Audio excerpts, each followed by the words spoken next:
नमस्कार मेरे प्रिय विद्यार्थियों, हिंदी एजुकेशनल चैनल में मैं आपका स्वागत करता हूं। आज मैं आपके समक्ष दुष्यंत कुमार त्यागी द्वारा रचित कहा तो तय था चिरागा हर एक घर के लिए शीर्षक कविता से संबंधित एक ससंदर्भ आलोचनात्मक व्याख्या को लेकर आपके समक्ष उपस्थित हुआ हूं। जी हाँ, इस वीडियो को आप शुरू से लेकर अंत तक ध्यान से सुनने की कोशिश कीजिएगा। जी हाँ, वीडियो शुरू करने से पहले मैं आपको यह बता देना चाहता हूं कि ऐसे प्रश्न संभवतः 100 शब्दों में लिखने के लिए पूछा जा सकता है। यही नहीं, कभी कभी आपको 70 शब्दों में भी लिखने के लिए कहा जाएगा। जो भी हो, आप अपनी सुविधा के अनुसार थोड़ा बहुत कम या ज्यादा कर सकते हैं, परंतु उत्तर यही होगा। तो चलिए समय नहीं लेते हुए मैं इस वीडियो के माध्यम से एक ससंदर्भ आलोचनात्मक व्याख्या को आपके समक्ष प्रस्तुत करता हूं। इसे आप ध्यान देकर सुनने की कोशिश कीजिएगा। तो चलिए शुरू करता हूं ससंदर्भ आलोचनात्मक व्याख्या। हमारा प्रश्न है, खुदा नहीं न सही आदमी का ख्वाब सही, कोई हसीन नजारा तो है नजर के लिए। जी हाँ, प्रश्न है, इन पंक्तियों का ससंदर्भ आलोचनात्मक व्याख्या प्रस्तुत कीजिए। आइए व्याख्या करने के लिए सबसे पहले मैं कठिन शब्दों का अर्थ बता देता हूं, ताकि व्याख्या समझने में आपको कोई दिक्कत न हो। शब्दार्थ: खुदा यानी ईश्वर, ख्वाब यानी सपना, हसीन यानी सुहावना, नजारा यानी दृश्य, नजर यानी दृष्टि। आइए शब्दों का अर्थ बताने के बाद मैं पहले की भांति संदर्भ और प्रसंग भी आपको बता देता हूं, क्योंकि अच्छे नंबर प्राप्त करने के लिए यह बहुत जरूरी है।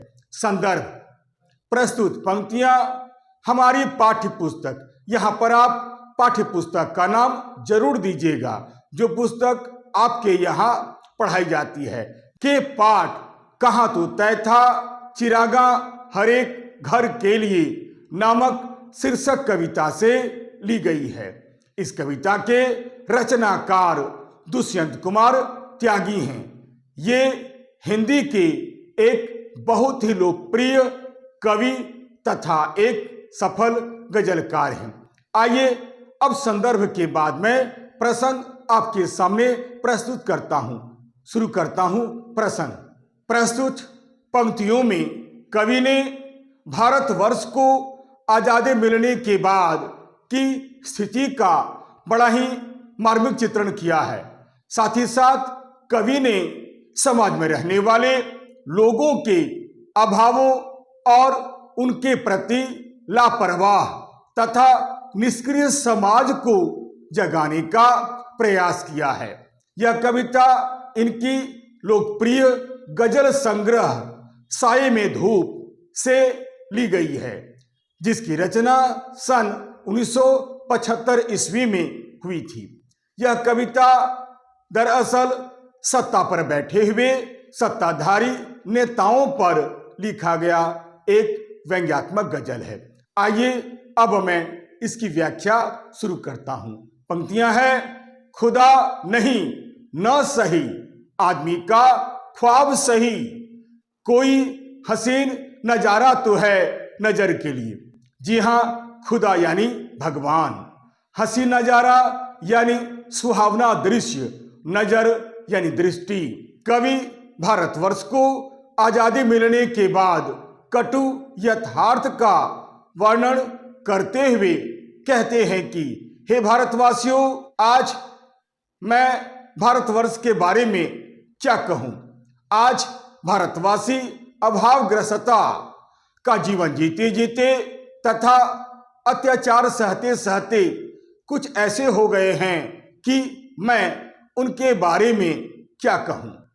कवि का मानना है कि हमारे देश की स्थिति कुछ ऐसी हो गई है कि भारतवासी अब खुदा को एक हंसी नजारे के समान मन में पाले हुए रखते हैं और इसी के सहारे इनकी जिंदगी आज कट रही है। खुदा नहीं, न सही, आदमी का ख्वाब सही, कोई हसीन नजारा तो है नजर के लिए।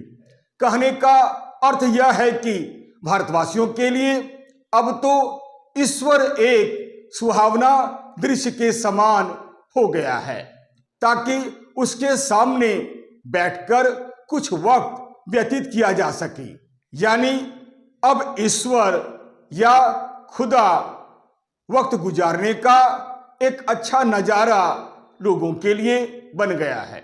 यानी अब ईश्वर या खुदा वक्त गुजारने के लिए लोगों के लिए एक अच्छा दृश्य मिल गया है, एक अच्छा लोगों को नजारा मिल गया है। कवि को लगता है कि ये भारतवासी खुदा को भी अब इसलिए मानते हैं ताकि उनके सामने बैठकर कुछ वक्त गुजारा जा सके। कुछ वक्त गुजारने के लिए भारतवासियों को एक मनमोहक नजारा मिल सके। कवि के अनुसार भारतवर्ष के लोग अब ईश्वर पर भी ठीक से विश्वास नहीं करते हैं। भारतवर्ष के लोग अब ईश्वर को भी ठीक से नहीं मानते हैं। अब अगली पंक्ति देखिए, कोई हंसी नजारा तो है नजर के लिए। यानी ये लोग अब खुदा पर भी ठीक से विश्वास नहीं करते हैं, उनके बताए गए रास्ते पर भी ठीक से नहीं चलते हैं। उनके लिए परमात्मा अब केवल एक सुखद सपना है, जिसकी कल्पना करके उनका जीवन आनंद पूर्वक बीत जाता है। अब तो खुदा पर भी उनका बिल्कुल विश्वास नहीं रहा है। ये लोग अब कुछ करते भी नहीं हैं, चुपचाप बैठे रहते हैं। अब तो भारतवासी केवल ईश्वर भक्ति का ढोंग करते हैं, ईश्वर भक्ति का नाटक करते हैं। यहाँ इन पंक्तियों का यही अर्थ है। आशा करता हूं आप इस वीडियो के माध्यम से इन पंक्तियों का अर्थ अच्छी तरह से समझ गए होंगे। यदि आपको यह वीडियो अच्छा लगता है, उपयोगी लगता है, सारगर्भित लगता है, तो आप इसे लाइक करें, शेयर करें और तो और सब्सक्राइब करना बिल्कुल नहीं भूलें। तब तक के लिए नमस्कार, धन्यवाद।